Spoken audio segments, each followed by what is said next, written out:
Hi, good morning everyone. Today I have come to paddy fields and we are cut and collect the paddies which is completely ready for harvesting. Hey, let me show you something. This is our paddy field and completely ready for harvesting. And I am not able to show you these all things because it helps to grow our economic development. After some time, after some time, a worker will be come and cut this all and collect this paddy, and I am waiting for them.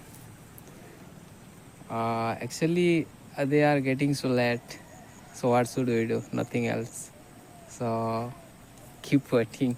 We get our first priority to farming the paddy. It because of that it can be solve our whole years of food problems. So first one is this, and then next.